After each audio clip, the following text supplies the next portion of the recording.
ചില യുവാക്കൾ അവരുടെ പൂതിക്കനുസരിച്ച് അവർ മുന്നോട്ട് പോകുന്നതാണ്. ഇവിടെ ഒരു യുവാവ് അദ്ദേഹത്തിൻ്റെ ഒരു പൂതിയാണ് കല്യാണം കഴിഞ്ഞപ്പോൾ തൻ്റെ ഭാര്യയുമായി ഒന്ന് നാട് ചുറ്റണം. പെൺകുട്ടിയാണെങ്കിൽ നാട്ടിൻ പുറത്തുകാരനാണ്, എന്നാൽ ഭർത്താവാണെന്നുണ്ടെങ്കിൽ കുറച്ചൊരു മോഡേനാണ്. അപ്പോൾ അദ്ദേഹം തൻ്റെ ഭാര്യയോട് നിർബന്ധിക്കുകയാണ് ഷോർട്ട്സ് ഇട്ടിട്ട് വേണം പുറത്ത് കിടക്കാൻ. ഇദ്ദേഹം ഷോർട്ട്സ് ഇട്ടിട്ട് നടക്കുന്നൊരു ശീലക്കാരനാണ്, ട്രൗസറൊക്കെ ഇട്ടിട്ട് നടക്കുന്ന ശീലക്കാരൻ. അതുപോലെ തന്നെ തൻ്റെ ഭാര്യയോടും അങ്ങനെ തന്നെ നടക്കണമെന്ന് നിർബന്ധിച്ചപ്പോൾ ഈ പെൺകുട്ടിയാണെന്നുണ്ടെങ്കിൽ സാധാ കുടുംബത്തിൽ നിന്ന് വരുന്ന ഗ്രാമാന്തരീക്ഷത്തിൽ നിന്ന് വരുന്നൊരു പെൺകുട്ടിയാണ്. അവൾക്കത് അംഗീകരിക്കാൻ സാധിച്ചില്ല. എന്തിനു പറയുന്നു, തർക്കം മൂത്ത് രണ്ടുപേരും അടിപിടിയായി എന്നുള്ളതാണ്.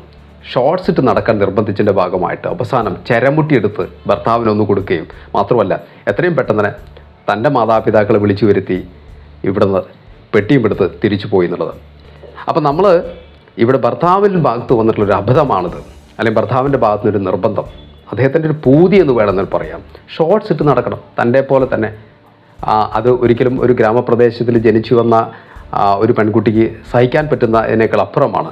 അത് അംഗീകരിക്കാൻ സാധിക്കുന്നില്ല. എന്നാൽ ഭർത്താവാണെങ്കിൽ മോസ്റ്റ് മോഡേൺ ആണെന്നുള്ളത്. എപ്പോഴും നമ്മൾ തിരിച്ചറിയേണ്ട ഒരു കാര്യം ഇതാണ്, ഒരു തരത്തിലെങ്കിലും ഒരു ഒരു ഒരു മാച്ച് ഉണ്ടായിരിക്കണം ഭാര്യയും ഭർത്താവും എന്നുള്ളത്. അത് പ്രപ്പോസലായിട്ട് മുന്നോട്ട് പോകുമ്പോൾ തന്നെ ശ്രദ്ധിക്കേണ്ട കാര്യമാണ്. തനിക്ക് ചേർന്ന ഒരു പെൺകുട്ടിയാണോ അല്ലെങ്കിൽ തനിക്ക് ചേർന്ന ഒരു വരനാണോ, ഇതൊക്കെ ചിന്തിക്കാതെ വിവാഹത്തിലേക്ക് പ്രവേശിക്കുമ്പോഴുള്ള അബദ്ധങ്ങളാണ് ഇത്തരത്തിലുള്ള കാര്യങ്ങൾ. ഇതെന്ത് സംഭവിച്ചു അവസാനത്തെ ഡിവോഴ്സിലേക്ക് എത്തിപ്പെട്ടു എന്നുള്ളതാണ്. ഭാര്യയെ നിർബന്ധിക്കുക ഷോർട്ട്സ് ഇട്ട് നടക്കാൻ.